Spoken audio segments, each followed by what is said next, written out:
ओशो ने बताया है कि मैं हमेशा एक बाल की खोज में रहता हूँ, अपने आप को ही ढूंढता हूँ, जैसा कि मैं खुद ही मुसाफिर और मंजिल दोनों हूँ।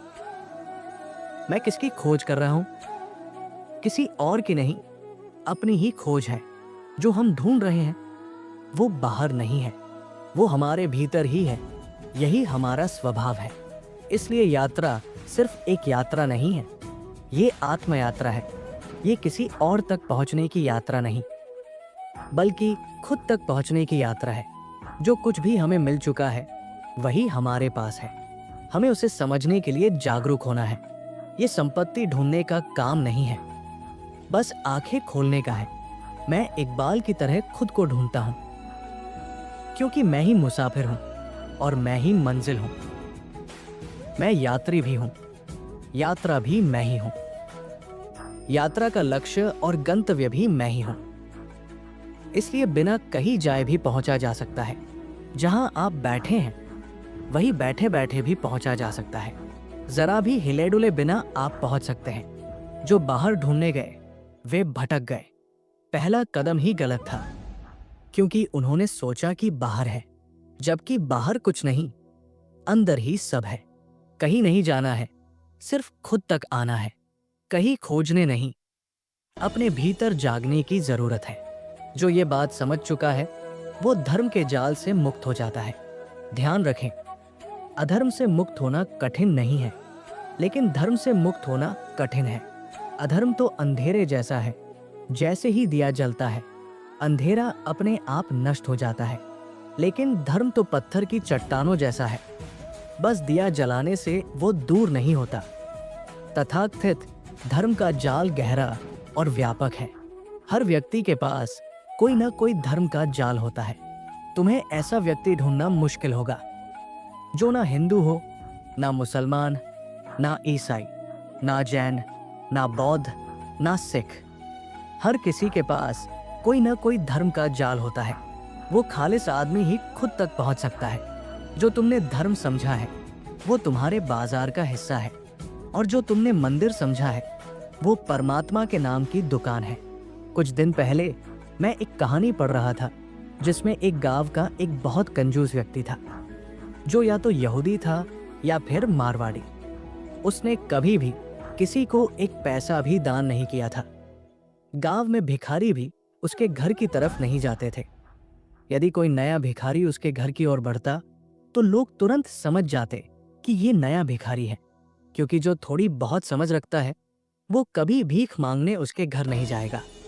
वो व्यक्ति कभी किसी को कुछ देने का नहीं सोचता था, उल्टे वो भिखारी से भी कुछ छीन सकता था।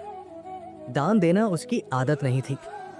एक दिन वो व्यक्ति गांव के धर्म गुरु के पास गया और उसने कहा, आज मेरे लिए कुछ प्रार्थना करनी होगी। धर्म गुरु ने सोचा, अब प्रार्थना करवाने आया है तो कुछ दान भी करवा लिया जाएगा। ये कंजूस भी सोच समझ कर ही आया था। धर्म गुरु ने पूछा, क्या प्रार्थना करनी है? उस कंजूस ने जवाब दिया, मेरी पत्नी बीमार पड़ी है, मेरी प्रार्थना है कि वो मर जाए। धर्म गुरु हैरान हो गए और उन्होंने कहा, तुम क्या दोगे? दान क्या होगा? कंजूस ने कहा, अगर मैं जीवन मांगता तो दान देना उचित होता, लेकिन अब मैं मौत मांग रहा हूं तो इसके लिए दान क्यों दूं? धर्म गुरु ने समझाया, कुछ तो संकोच करो, थोड़ी दया करो। धर्म गुरु ने सोचा कि यह मामला इतना आसान नहीं है, तो उन्होंने कहा, मौत या जीवन, प्रार्थना तभी की जाएगी जब कुछ दान दिया जाए। कंजूस ने अंत में कहा, ठीक है, 1 रुपया दे देंगे। लेकिन धर्म गुरु ने जोर देकर कहा, नहीं, दान तो चाहिए, तब प्रार्थना हो सकती है। कंजूस ने कहा, 2 रुपए दे देंगे। परंतु धर्म गुरु ने फिर भी नहीं मानी और कहा, शास्त्रों में ऐसा कुछ नहीं है कि किसी की मौत की प्रार्थना की जा सके। लोग तो जीवन की प्रार्थना करते हैं, मौत की नहीं। फिर धर्म गुरु ने कहा, देखो, शास्त्रों में ये लिखा है कि यदि कोई व्यक्ति मंदिर को दान देने का वचन दे और 3 महीने में वह दान न दे तो उसकी पत्नी मर जाती है। तो तुम भी दान का वचन दो, और अगर तुमने 3 महीने में दान नहीं किया तो तुम्हारी पत्नी मर जाएगी। कंजूस ने कहा, अगर देना ही नहीं है तो 1 लाख रुपए का दान दे देंगे। धर्मगुरु ने कहा, जब देना ही नहीं है तो 1 लाख क्या, 10 लाख भी कह दो। कंजूस बेमन से राजी हो गया और घर लौट आया। वो हैरान था कि उसकी पत्नी मरने के बजाय ठीक हो गई। 3 महीने के अंदर ही पत्नी स्वस्थ हो गई। कंजूस वापस धर्मगुरु के पास आया और बोला, ये नियम काम नहीं किया। धर्मगुरु ने कहा, देखो ये नियम दंड के लिए था, लेकिन तुम तो चाहते थे कि पत्नी मर जाए, तो तुम्हारे लिए ये एक पुरस्कार बन गया।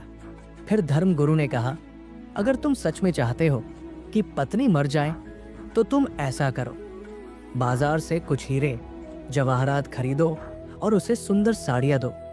इससे वो तुमसे प्रेम करेगी और तुम भी उसे प्रेम से देखोगे। तब तुम्हारे मन में ये भावना आएगी कि अब उसे मारना नहीं चाहिए, भगवान अब उसे मत मारो, तभी वो मर सकती है। कंजूस ने धर्मगुरु की बात मानी और कुछ हीरे जवाहरात और साड़ियां खरीदकर पत्नी को दिए। पत्नी को ये देखकर बहुत खुशी हुई और उसने कंजूस को प्रेम से देखा। कंजूस को भी ये एहसास हुआ कि उसकी पत्नी कितनी अनमोल है। पहले तो वो उसकी मौत की कामना करता था, लेकिन अब वो डरने लगा कि कहीं पत्नी मर ना जाए। करीब 3 महीने बाद पत्नी फिर से बीमार पड़ गई। कंजूस डरते हुए धर्मगुरु के पास गया और कहा, ये तो मुसीबत हो गई, अब क्या करूं? धर्मगुरु ने कहा, जो तुमने 10 लाख रुपए दान देने का वचन किया था, अब वही दान दे दो। अब तुम्हारे पास और कोई रास्ता नहीं है। धर्मगुरु ने अंत में कहा, तुम जो मंदिर को दान देने का वचन कर रहे हो, वो तुम्हारे ही व्यापार का हिस्सा है। वही व्यापार के नियम वहां भी लागू होते हैं। धर्मगुरु तुमसे अलग नहीं हो सकते, क्योंकि अगर वे तुमसे भिन्न होते तो धर्मगुरु कैसे बन सकते थे? तुम्हारे धर्मगुरु बनने के लिए तुम्हारी तरह ही होना जरूरी है। तुम्हारा ही गणित, तुम्हारा ही हिसाब, तुम्हारे ही मन का व्यापार, तुम्हारा ही मंदिर, ये सब तुम्हारे जैसा ही होगा। ध्यान रखना, तुम्हारा मंदिर तुम्हारा है, परमात्मा का नहीं। तुमने ही उसे बनाया है और तुम जो मूर्ति वहां स्थापित करते हो वो तुम्हारी मूर्ति होगी। परमात्मा की मूर्ति तो तुम्हें मालूम भी नहीं है। जो मूर्ति तुमने बनाई है उसके सामने तुम झुकते हो, लेकिन वो असल में तुम्हारी ही धारणाओं के सामने झुकना है।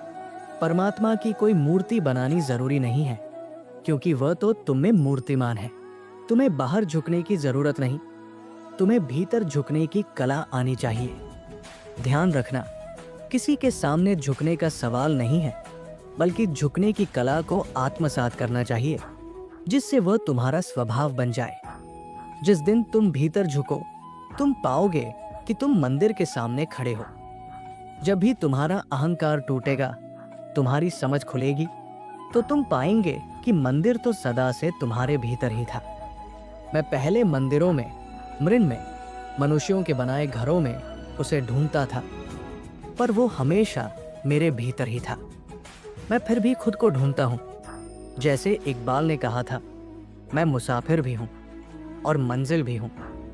तुम ही हो भगवान और तुम ही हो भक्त, तुम ही हो पूजा और तुम ही हो पुजारी। जब तक तुम्हें ये बात समझ में नहीं आती, तुम भटकते रहोगे। इसलिए बुद्ध ने न तो परमात्मा की बात की, न ही प्रार्थना की बात की, बल्कि वो केवल ध्यान की बात करते थे। प्रमाद से दूर रहो और प्रमाद में मत खो जाओ। प्रमाद और प्रमाद के गुणगान में मत उलझो। प्रमाद रहित और ध्यान में डूबा हुआ व्यक्ति ही बड़े सुख को प्राप्त करता है। एक एक शब्द को समझने जैसा है। प्रमाद से बचो, क्योंकि वह जीवन मूर्छा का है, वो तंद्रा का जीवन है। कभी कभी तुम जागते हो तो ये एहसास होता है कि तुम व्यर्थ जी रहे हो। ये एक अजीब सा एहसास है, जैसे तुम रोज उठते हो, दौड़ते हो, काम करते हो, लेकिन अंत में तुम सोचते हो कि सब कुछ व्यर्थ है। क्या अर्थ है सबका? एक दिन तुम गिरकर धूल में मिल जाओगे और फिर कोई फर्क नहीं पड़ेगा। इस यात्रा का परिणाम क्या होगा? क्या कभी तुम्हें ये नहीं लगता कि जिस रास्ते पर तुम चल रहे हो वो कई लोगों की धूल में मिल चुका है? क्या तुम्हें कभी ये एहसास नहीं होता कि तुम जिस रास्ते पर चलते हो वो कई लोगों के लिए श्मशान बन चुका है? अगर तुम ध्यान से देखो तो तुम्हारे चारों ओर बुझी हुई आग, टूटी हुई चीजें और खंडहर पड़े मिलेंगे। यही वो रास्ता है जहां कितने ही कारवां और लोग गुजर चुके हैं, लेकिन उनका कोई निशान नहीं मिलता। तुम भी ऐसे ही खो जाओगे। ये बोध कभी न कभी सबको पकड़ ही लेता है, लेकिन तुम इसे झुठला देते हो। जब तुम्हारा मन घबराता है, तुम उसे संभालने की कोशिश करते हो, लेकिन तुम फिर पुराने ढांचे में लौट जाते हो। तुम व्यर्थ के कामों में उलझ जाते हो, जैसे दुकान पर दौड़ना, रेडियो सुनना या अखबार पढ़ना। तुम घबराते हो कि यह समय खतरनाक हो सकता है, क्योंकि इस समय में ही वैराग्य और संन्यास का जन्म होता है। तुम्हें लगता है कि अगर तुम इन विचारों से बच पाओ तो तुम शांति पालोगे, लेकिन फिर भी ये बोध तुम्हें एक दिन पकड़ेगा। इस सत्य को पहचानना ही प्रमाद से मुक्ति है। प्रमाद का अर्थ यह है कि आप जानते हैं कि जो आप कर रहे हैं वो गलत है, फिर भी आप वही करते हैं। आप जानते हैं कि आग में हाथ डालने से हाथ जल जाएगा, फिर भी वही गलती दोहराते हो। पुराने घाव भी ठीक नहीं हो पाते, फिर भी हाथ डालते हो। इसका मतलब यह है कि आप होश में नहीं हो, आप एक गहरी तंद्रा में जी रहे हैं।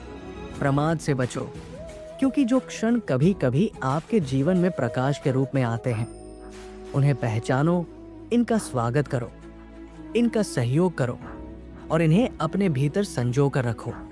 ये क्षण आपके जीवन की सबसे बड़ी संपत्ति है।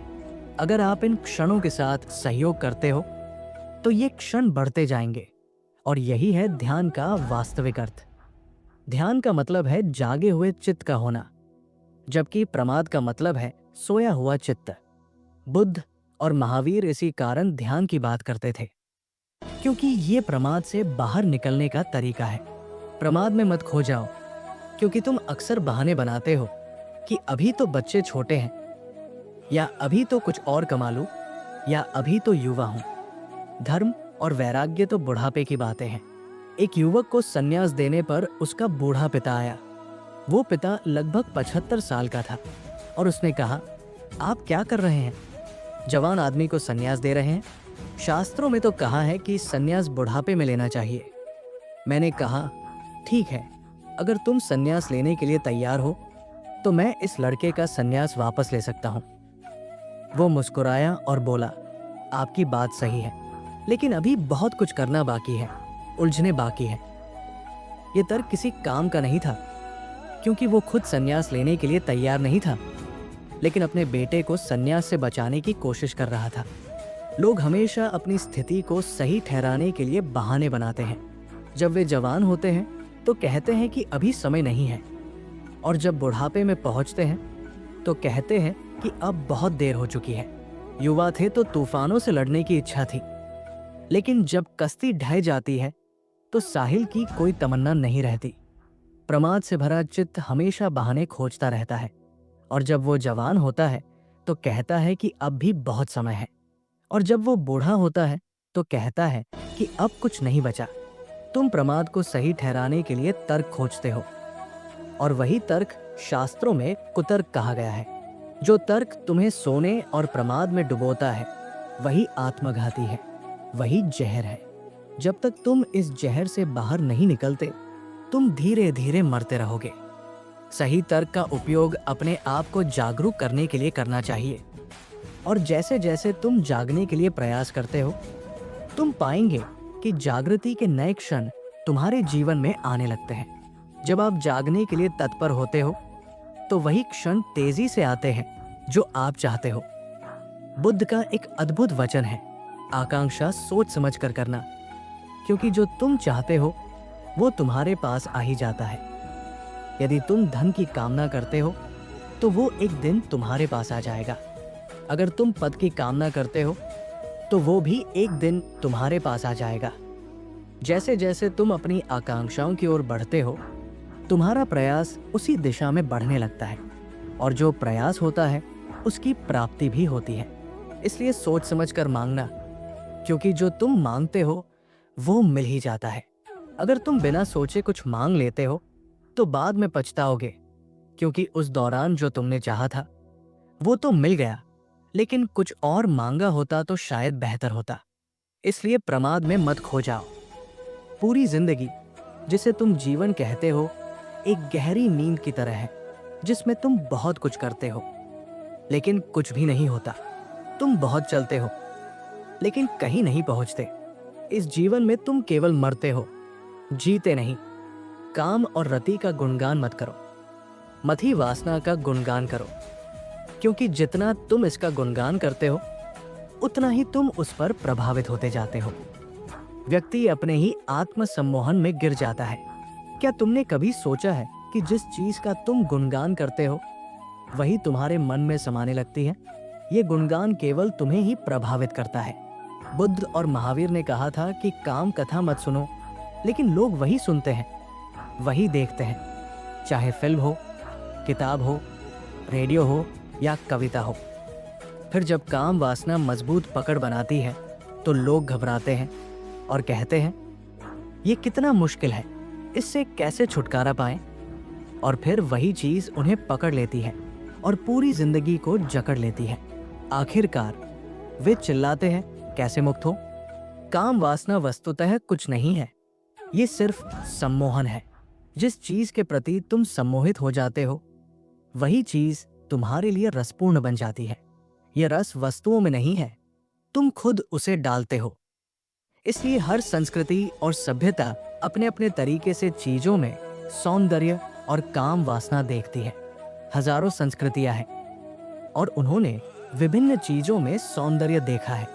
बुद्ध ने कहा कि काम रति का गुणगान मत करो, क्योंकि जिस चीज का तुम गुणगान करते हो तुम अनजाने में उसी की ओर आकर्षित होते जाते हो। आदमी अपनी ही बातों से प्रभावित हो जाता है। क्या तुमने कभी देखा है जब तुम अकेले होते हो और अंधेरे में किसी संकरे रास्ते से गुजरते हो तो डर से बचने के लिए गाने लगते हो या सीटी बजाते हो? क्या फर्क पड़ता है? लेकिन ये सीटी तुम्हारी ही आत्मवृद्धि का कारण बन जाती है, क्योंकि अपनी ही आवाज को सुनकर तुम्हें हिम्मत मिलती है। जैसे तुम अकेले नहीं हो, तुमने अपने जीवन को अपने ही विचारों से भर लिया है और तुम उन्हीं में उलझे हो, उन्हीं में दबे हो। तुम्हारा विचार ही तुम्हारा संसार बन जाता है। यही आत्मसम्मोहन या ऑटो हिप्नोसिस है।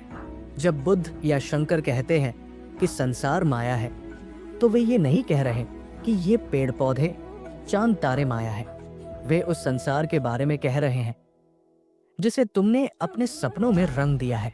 यही माया है जो तुम्हारे मन के रंगों से रंगी हुई है। आजकल पूरी मानवता काम रति के गुणगान में पागल हो रही है। तुम जो कविता सुनते हो उनमें 100 में से 99 कविता काम वासना का गुणगान करती है। उपन्यासकार काम वासना के शास्त्र लिखते हैं, फिल्म निर्माता काम वासना की फिल्में बनाते हैं। कोई भी चीज बेचने के लिए, चाहे वो कार हो या टूथपेस्ट, एक सुंदर महिला की तस्वीर दिखानी पड़ती है, क्योंकि काम वासना हर जगह घूम रही है। फिर तुम राम को पाना चाहते हो, लेकिन वही दलदल खुद ही बना लेते हो। बुद्ध कहते हैं कि अगर गुणगान ही करना है तो काम रति का नहीं, बल्कि निर्वाण का गुणगान करो, मोक्ष की चर्चा करो। यदि गुणगान ही करना है तो सत्य का करो। लेकिन कौन सत्य का गुणगान सुनना चाहता है? सत्य सुनने में कड़वा लगता है, क्योंकि वह तुम्हारे सपनों को तोड़ देता है। यही कारण है कि हम बुद्ध को पत्थर मारते हैं, जीसस को सूली पर चढ़ा देते हैं और सुकरात को जहर पिला देते हैं। हम सत्य को बर्दाश्त नहीं कर पाते। हम गहरी नींद में सो रहे होते हैं और मधुर सपनों में डूबे होते हैं, और जब कोई हमें जागृत करने की कोशिश करता है तो हमें नाराजगी होती है। जैसे सर्दी की रात में सुबह उठना कठिन होता है, वैसे ही लोग अपने जीवन के अलार्म को नकारते हैं और उसे फेंक देते हैं, भले ही उन्होंने खुद अलार्म सेट किया हो। तो तुम ये सोचो, जब जन्मों जन्मों के जीवन के बाद किसी बुद्ध पुरुष से मिलना हो जाता है तो तुम्हें ये शायद दुर्भाग्य जैसा लगे, क्योंकि तुम तो बस आराम से अपने सपनों में खोए हुए थे और अचानक ये घटना घट जाती है। तुम सोचते हो, ये क्या मुसीबत आ गई। तुम आराम से सो रहे थे, एक और करवट ले लेते, थोड़ी देर और सो लेते। लेकिन ध्यान रखना, अगर तुम बुद्ध पुरुषों की वाणी भी सुनते हो तो धीरे धीरे तुम पाएंगे कि तुम्हारे आसपास जो झूठ का जाल था वो टूटने लगता है। सत्य की एक छोटी सी किरण भी घने अंधेरे को चीरने में सक्षम होती है। प्रमाद में मत रहो, काम और वासना का गुणगान मत करो। जो पुरुष ध्यान में रमता है वो असली सुख को प्राप्त करता है। केवल एक ही सुख है और वो है स्वयं में रमण। ये सुख दूसरे में रमण करने से नहीं आता। काम वासना का सार है दूसरे से सुख की उम्मीद रखना, लेकिन ध्यान का सार है स्वयं में सुख की खोज करना। जीवन में केवल दो ही यात्राएं हैं, एक तो दूसरे को खोजने की यात्रा और दूसरी स्वयं को खोजने की यात्रा। जिसने दूसरे को खोजा वो स्वयं को नहीं पा सका, लेकिन जिसने स्वयं को खोज लिया उसे दूसरे की खोज की आवश्यकता नहीं रहती। जिसने अपने को पा लिया उसने सब कुछ पा लिया। एक सूफी फकीर बहाउद्दीन की बड़ी ख्याति थी। उसके शब्द गहरे थे और उसका व्यक्तित्व भी बहुत प्रभावशाली था। दूर दूर से लोग यात्रा करके उसके पास आते थे, लेकिन वे सभी सही कारणों से नहीं आते थे, क्योंकि कारण भीतर होते हैं। एक आदमी उसके पास इस सोच के साथ आया कि वो भी इतना प्रभावशाली कैसे बन सकता है जैसा बहाउद्दीन है। बहाउद्दीन ने कहा, तुम गलत कारण से सही जगह आए हो। उस आदमी ने पूछा, क्या मतलब? बहाउद्दीन ने कहा, तुम अपने आप को बदलने नहीं आए हो, तुम तो अपने आप को सजाने आए हो। तुम मेरे पास ध्यान करने के लिए नहीं आए हो। तुम्हारी उत्सुकता अभी भी दूसरे में है। तुम दूसरों को प्रभावित करना चाहते हो और यही तो ध्यान के विरोध में है। वो आदमी सोचने लगा कि वो क्यों आया था, वो दूसरों को कैसे प्रभावित कर सकता था ताकि वो भी एक गुरु बन सके। गुरु बनने की चाह काम वासना है। बहाउद्दीन ने कहा, तुम्हारी नजर इस बात पर है कि दूसरे तुम्हें कैसे माने और पूजे, जबकि ध्यान इस बात पर विचार करता है कि तुम कैसे स्वयं हो जाओ। ध्यान में ये चिंता नहीं होती कि कोई पूछे या नहीं, क्योंकि जो ध्यान में डूबा होता है उसे ये नहीं सोचना पड़ता कि दूसरे क्या सोचेंगे। वो आदमी अब समझ गया और छिप छिप कर बहाउद्दीन के पास आने लगा, ये देखने की इस आदमी में क्या खास बात है जिसकी वजह से इतने लोग प्रभावित होते हैं। एक दिन बहाउद्दीन ने अपना हीरा निकाला और कहा, ये हीरा उतना ही मूल्यवान है जितना सत्य मूल्यवान होता है। ये हीरा बड़ा चमत्कारी है। उस आदमी ने सोचा, अब समझ गया, यही वो वजह है कि बहाउद्दीन इतना प्रभावी है। रात को जब सब सो गए, वो चुपचाप गया और बहाउद्दीन का हीरा चुरा लिया। लेकिन उसके हाथ में हीरा आते ही वो परेशान हो गया। उसने कोशिश की कि कोई उसे प्रभावित न हो, लेकिन वो फिर भी किसी को प्रभावित नहीं कर सका। कुछ समय बाद बहाउद्दीन उस आदमी के पास आया और कहा, अब बहुत हो चुका, वो हीरा वापस कर दो। उस आदमी ने कहा, लेकिन मैं इसी हीरे के बल पर प्रभाव बनाने की कोशिश कर रहा था, कोई मुझे प्रभावित ही नहीं हो रहा है। बहाउद्दीन ने कहा, जब तक तुम खुद हीरा नहीं बन जाते तब तक तुम्हारे हाथ में आया हीरा भी पत्थर हो जाएगा, और अगर तुम खुद हीरा बन गए तो तुम्हारे हाथ में पड़ा हुआ पत्थर भी हीरा बन जाएगा। तुम कब तक बाहरी चीजों में परेशान रहोगे? इस हीरे में कुछ नहीं रखा है, तुम्हें उसे वापस कर देना चाहिए। बहाउद्दीन ने फिर कहा, जब तुम रात को उसे चुराने गए तो मैं जाग रहा था। मैं जानता था कि तुम उसे चुराने गए हो, क्योंकि योगी कभी सोते नहीं हैं। मैं जानता था कि वो हीरा कहाँ रखा है और तुमने काफी समय तक उसका उपयोग कर लिया। अब उसे लौटाने का समय है। तुम्हें यह समझना होगा कि बाहर की चीजों में तुम्हारा ध्यान नहीं होना चाहिए। उस दिन बहाउद्दीन ने कहा, अब तुम्हें समझना होगा कि जीवन में दो ही रास्ते हैं, या तो तुम बाहर की चीजों की तलाश में भटकते रहोगे या तुम भीतर देखोगे। जीवन के दो ही मार्ग हैं, एक तो तुम भिखारी की तरह चीजों को मांगते रहोगे और दूसरा तुम सम्राट बनकर अपने भीतर झांकने लगोगे। इस प्रवचन से ये स्पष्ट होता है कि हमें बाहरी दुनिया में सुख और शांति की खोज नहीं करनी चाहिए, बल्कि हमें अपने भीतर की ओर ध्यान केंद्रित करना चाहिए। बाहर की चीजों में हमारी खोज कभी भी पूरी नहीं हो सकती, लेकिन जब हम अपने अंदर की खोज करते हैं तब हमें असली सुख और संतोष मिलता है।